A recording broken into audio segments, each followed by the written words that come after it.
Why is it that suddenly 40 years old is too old for people out there? I've been having conversations with people who are between the ages of 40 and 50, and these people think they're too old to pursue their dreams. They think they're too old to make mistakes. You know, Faith, I cannot afford to make a mistake. I am 40 years old, so if I make a mistake, I'm doomed. You know, people think that a life of making mistakes is a life for 25-year-olds, maybe 30-year-olds, early 30s. But at newsflash, unfortunately, these are people who are not even thinking about their lives. They are not even thinking about their careers. They're not even thinking about the future. A 25-year-old is someone who is still having fun, who still thinks they have forever to live. You, on the other hand, who is 40 years old, sorry, you have lived your life.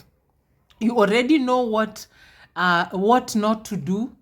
You already know where not to go, what mistakes not to make. You have had your experiences in life. And for me, this is the peak of your life. This is where you should now start living life, because it's true. Life begins at 40, because that's where you already have gained so much experience that you can start dreaming. You can start putting in place your dreams, your vision. When Moses was called to go deliver the children of Israel, he was 40 years old. When Joshua took over Moses, when Moses finally died at 100 plus years, Joshua was also around that age, 40 years old. Because God chooses people who have experience. It's the experience that you're looking to work with. Even for people who are starting businesses right now, at 40 years old, you have so much knowledge, you have experience that helps you, with that life that you want to live. It's not too old to begin life at 40, because everything that you've gone through, you have been employed for that long, you have gained experiences in your job or whatever it is, career that you had. You have made your mistakes. You know what to do, what not to do. And when I talk about experiences, it's everything that you've gone through, the good, the bad, the painful, the lessons you've learned. You're experienced enough to teach other people not to make the same mistakes that you did. You've probably gone through a painful period in your life where God wants to use that pain to help other people who've gone through the same pain. Remember Joyce Meyer? Anyone who doesn't know Joyce Meyer is an American preacher, I don't know, evangelist, something. But Joyce Meyer went through a painful period in her life growing up, where she was sexually abused by her father for 18 years. And then she also went through a divorce.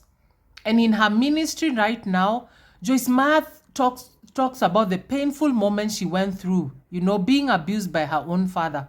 So what she's doing, she's helping people who are sexually abused. Imagine the pain that so many people are going through out there.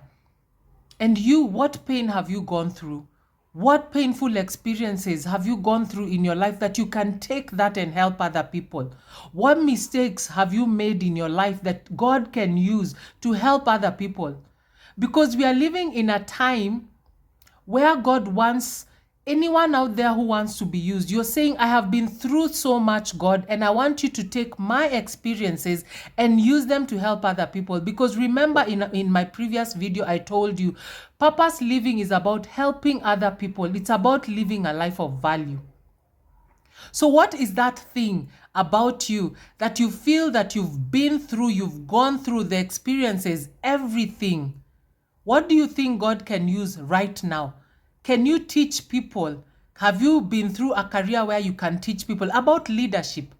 Because there was a point where I had experienced such bad leadership, I wanted to be a leadership trainer.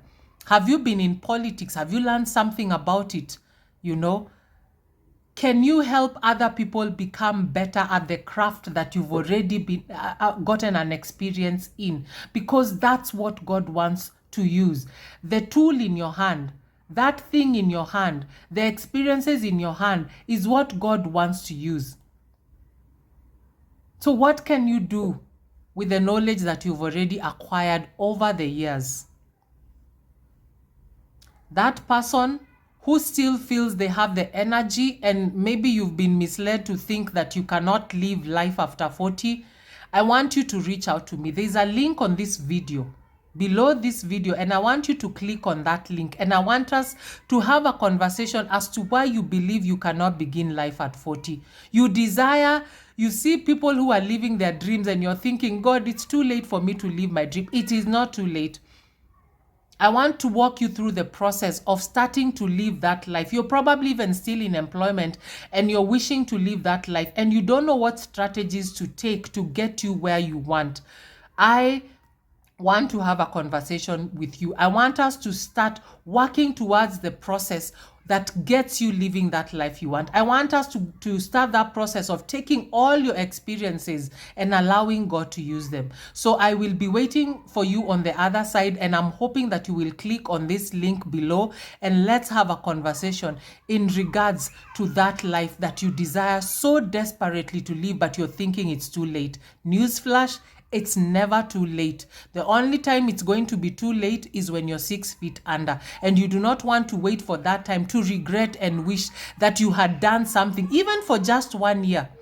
Honestly, for me, if God told me I had 1 year to live, I would still want to live my purpose. I would still want to do that thing that I so desperately want to do. Click on the link below and let's have a conversation that will help you start living the life that you truly, truly desire and the life that God has in store for you.